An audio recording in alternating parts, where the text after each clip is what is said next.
Ladies and gentlemen, welcome to our biology class. And in this particular class, I'm just doing my part 2 of cell division in biology. So please make sure that you watch part 1 where we discussed the cell cycle. So let's quickly look at the introduction of cell division, what cell division is and what you need to know. So cell division is just the process by which cells reproduce themselves, and most cells of the human body undergo cell division. So this process, it is there to help the cell to transmit their genetics to the offspring, and this also helps the offspring to be able to inherit the genetic information from the parent cell.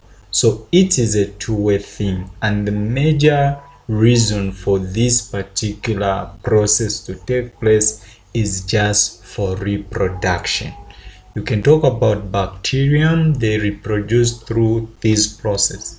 Even as human beings, we also reproduce through this process, because you have to understand that every person was just a single cell. Every person was just a single cell. And it is this cell which started to duplicate, which started to undergo cell division until it grew up into a full human being. And even as you are a full human being, the cells as we speak now, they are still undergoing cell division.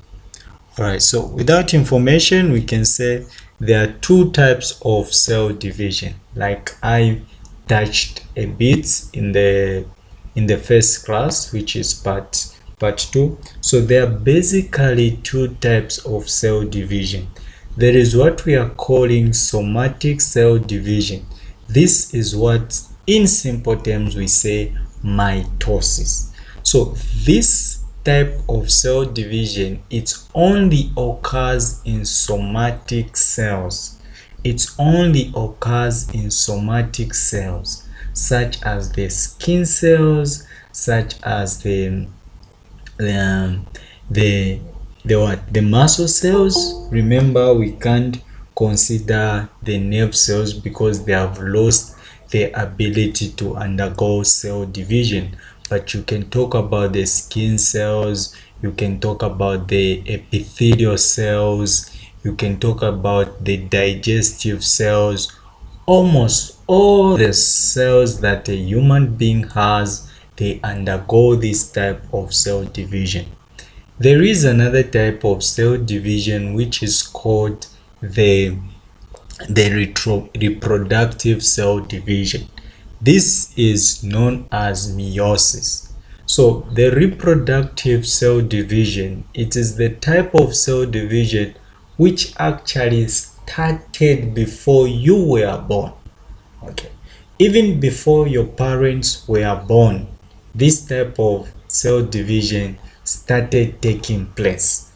Actually, when you talk of these cells, let's say your cells, you as a human being, you can talk about the egg cell, you can talk about the sperm cells. These things started, they were created when our parents were not even yet born. So by the time they were babies inside the womb, these cells, which is us, were already in them.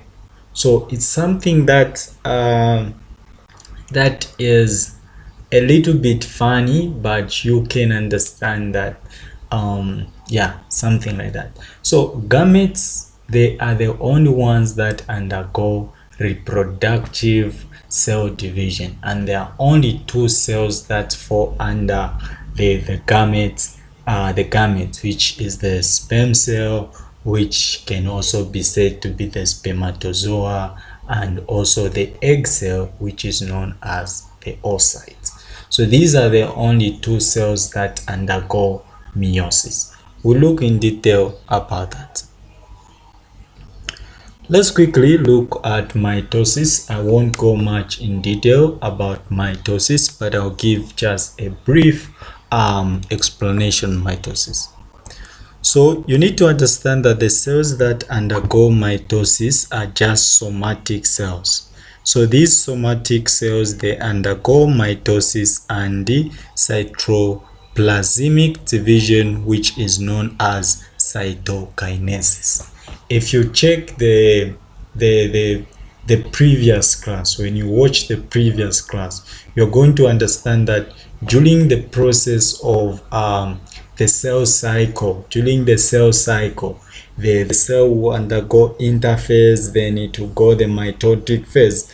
And I said the mitotic phase is divided into two. There is the mitosis and also the cytokinesis. So cytokinesis, the cell normally divides its cytoplasm.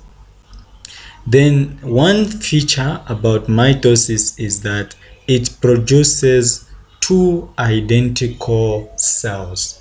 A very good example of an organism that reproduces by mitosis is a bacterium. That's why it's very easy to control the bacterium which causes cholera. Okay, most of the diseases that are caused by a bacterium, it's very easy for one to control them. Why is it so easy? It's just through the studying of the growth curve of that bacterium. And once a medication is found for one bacterium, then the whole bacterium can be treated the same.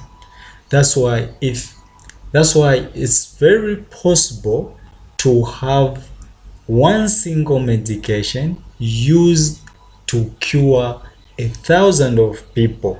Reason is that these cells or these bacterium are the same. I'm not saying all the species are under bacterium, but I'm just saying, let's say a bacterium that causes cholera. It's very easy to control it because once you know how to treat one, you can treat everything. The reason is that they are identical. So under the process of mitosis, these cells, they reproduce, and once they reproduce, they are going to produce two identical cells.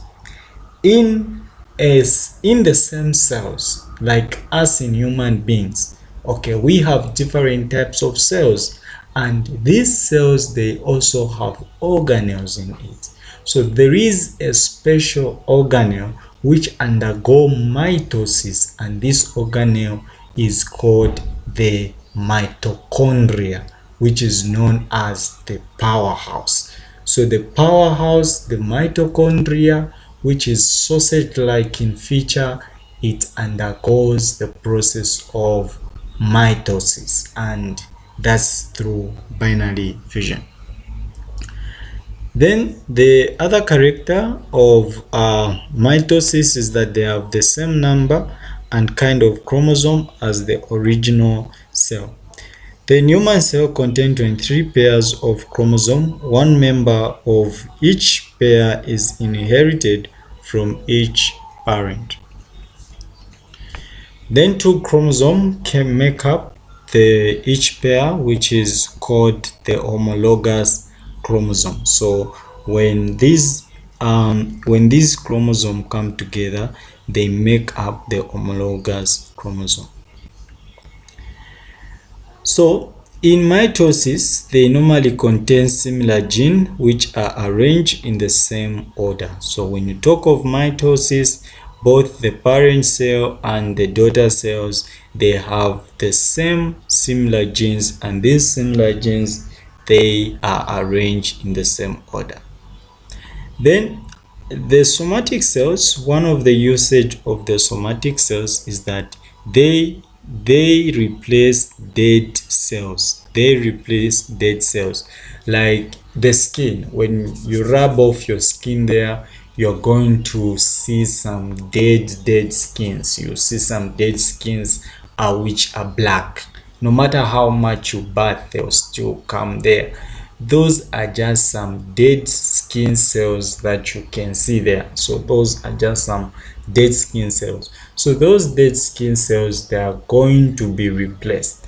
Okay, same applies with the nails. If you check your nails, you're able to cut some part of the nail because those are dead cells. That's why you are able to see a nail growing, constantly growing. Why is it growing? The dead cells are coming up, and then the normal cells, the new cells, are also coming down there. If you cut a little bit deeper, you find that you're going to feel the pain. Why? Because you have reached at a point where they are now living cells, and you're going to have some stimuli which will transmit to your brain, and the brain will interpret it as pain, and you'll be able to stop to cut it. So mitosis is just help the cells to be able to replace the dead cells. Okay, the other thing that you have to understand is that mitosis, it doesn't just happen. There is the first phase, which is the interphase, and this is the period between cell division, and this phase, it is normally toward this phase is normally helps in terms of growth of the cell and the replication of the cell. So this interphase, it is the one which we explained during the cell cycle. It is the one which has the G1 phase, the S phase, and also the G2 phase. So mostly during that period, the cell will grow and replicate its genetic information. Then toward the end of the interphase, toward the end of this interphase, the chromatin replicate and become tightly coiled, forming double chromosome called chromatid, which join at the centromere. So one thing that you have to be interested in this particular point, you have to know what chromatin is. And another thing that you have to understand is that the chromatid and the chromosome are not the same thing. The chromatid and the chromosome are not the same thing. So when you talk of chromosome is made up of the DNA and the histone. Chromosome is made up of DNA and the histone, the protein called histone. But when this chromosome coils, okay, when it coils, it's going to form what we are calling the chromatid, and these chromatids are joined together at a region which is called the centromere. Take note of the terms. Okay, so there are 4 stages in mitosis. There are 4 stages in mitosis. You have the prophase, metaphase, anaphase, and the telophase, of which these ones, they normally follow each other without interruption. They follow each other without any interruption. So those are the 4 stages that are in mitosis. Okay, so one thing that you have to look at what happens at prophase. So I'll give you an assignment to go and research what happens at prophase, what happens at metaphase, what happens at anaphase, and what happens at telophase.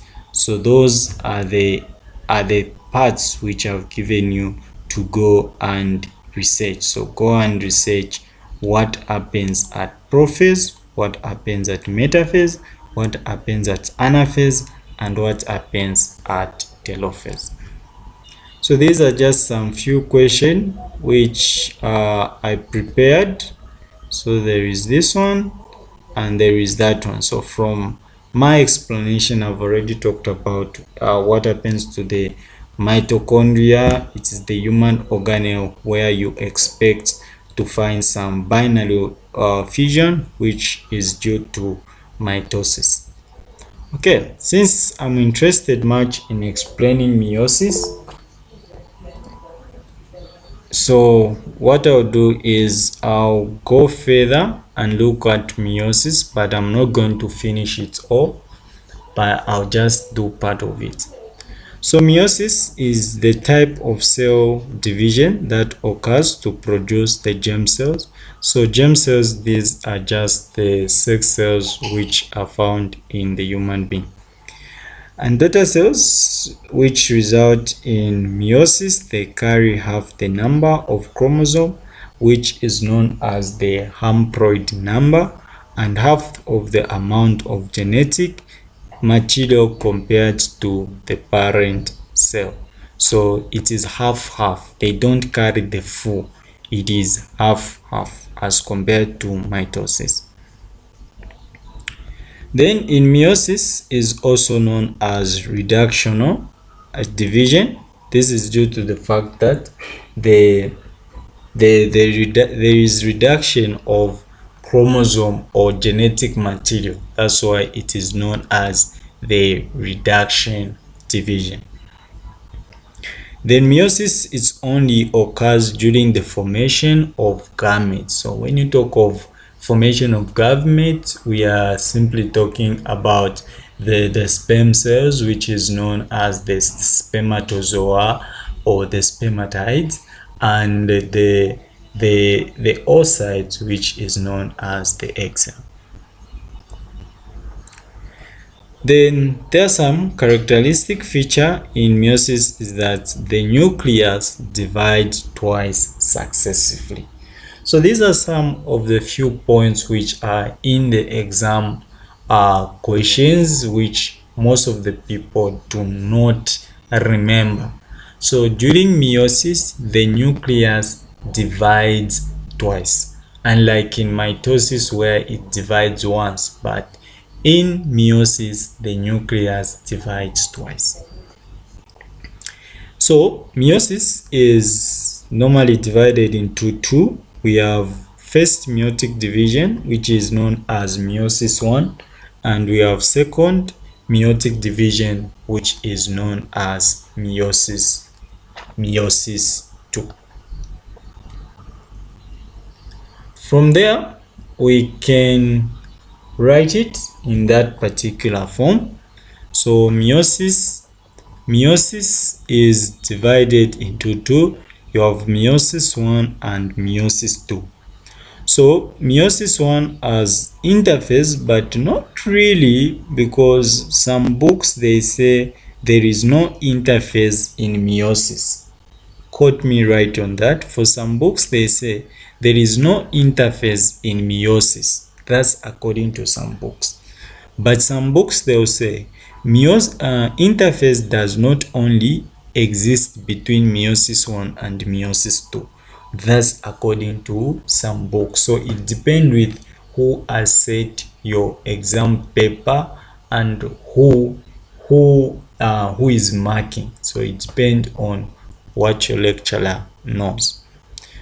So this meiosis 1 is having chiokinesis and cytokinesis. Okay, so chiokinesis, this is where the cell will be divided into prophase 1, pentaphase 1, anaphase 1, and telophase 1. So at secondary school, you were only taught prophase 1, metaphase 1, anaphase 1, and telophase 1.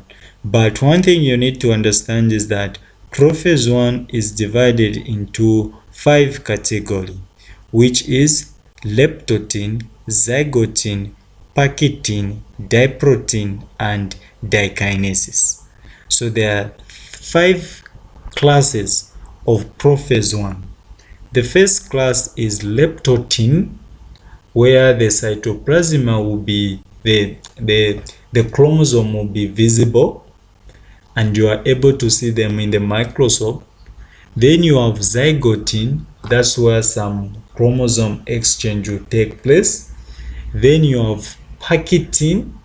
This is where you can experience some formation of chiasmata.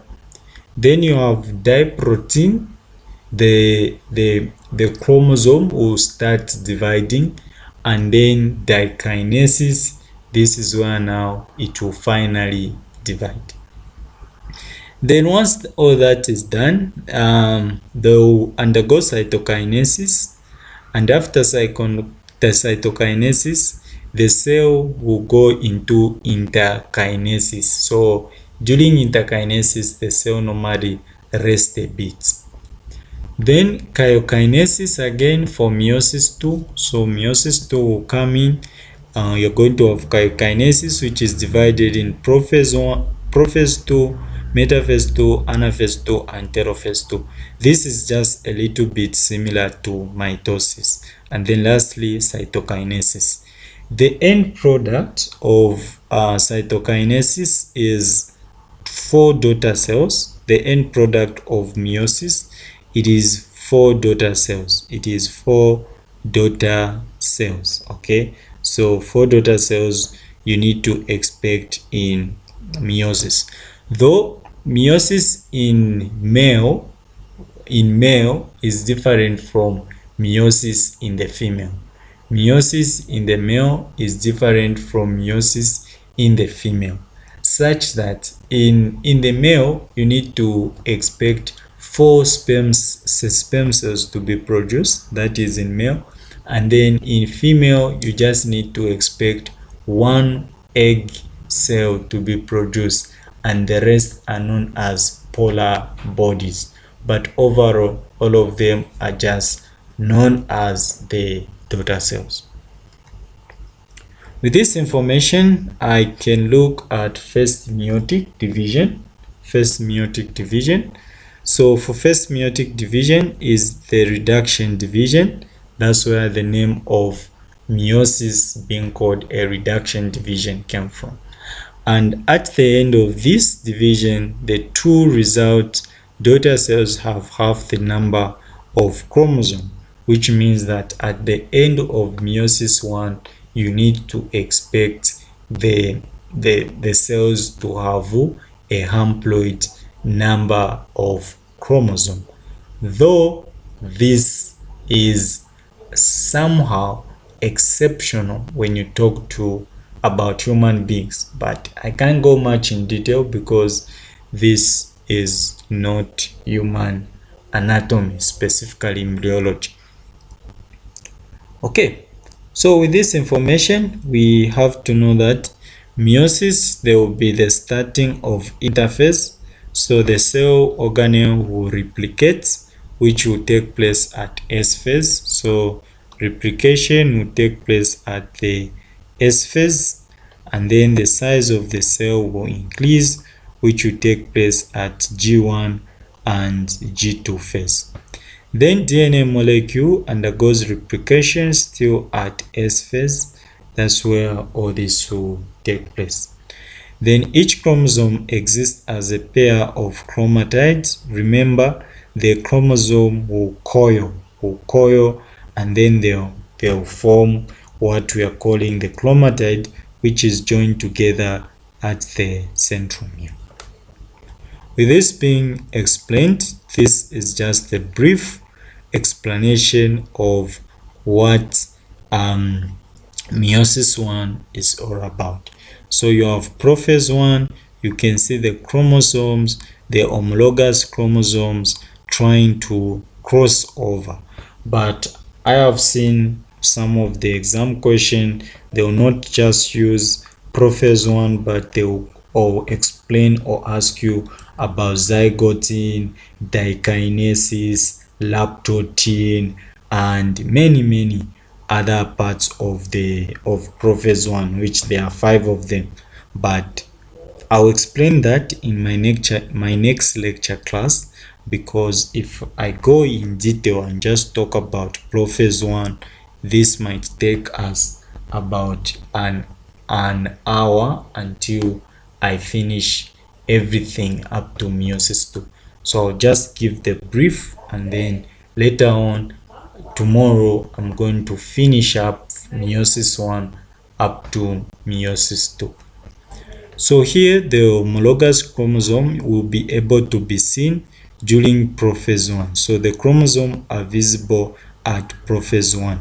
And then one other thing that you have to understand is that the prophase 1, even crossover takes place, crossover takes place at the chiasmata. The such things will be expected during prophase 1. Metaphase, they will just align themselves on the middle part of the cell. So they will just be at the middle part of the cell. By the way, genetic variation, it all takes place at prophase 1. You find that you and your sister do not really look alike. You and your sister do not look alike, but you're coming from the same parents. Sometimes you find that maybe you are dark in complexion, but your brother is a little bit light in complexion. Maybe you are short and your brother is a little bit tall. You find that such variation they take place, but when did they take place? That's the question we need to understand. So this variation, they normally happens at prophase 1, not at metaphase, not at telophase, not at anaphase, but at prophase 1. That's where the genetic variation will start taking place. Even twins, they have variation. People can have twins, they can look alike, but there are certain parts which they are different. Unless we talk about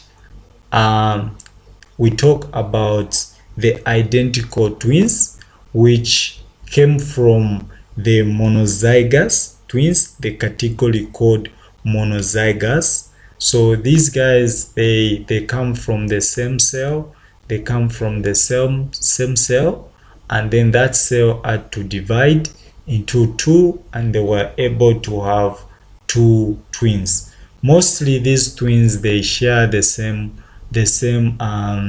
amniotic cavity. They share almost the same placenta and many other stuffs. They share almost everything.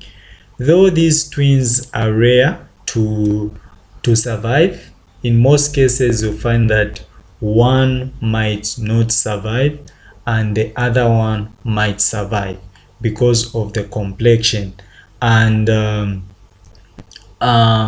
such happens, and it has no complications at all, because during the formation of the tissues of the other twin, the tissues of that twin which has disappeared or is normally absorbed by the parent's tissues and also the other tissue, and in such condition it's known as vanished twins. Vanished twins, I think. So these are most common cases you come across, but some people don't even notice. It just happens naturally, everything. But there are also some twins like non-identical twins, fraternal twins. These guys, they just look like brother and sister. For monozygous, they are always, if the other one is male, the other one will also be male. If the other one is female, the other one will also be female.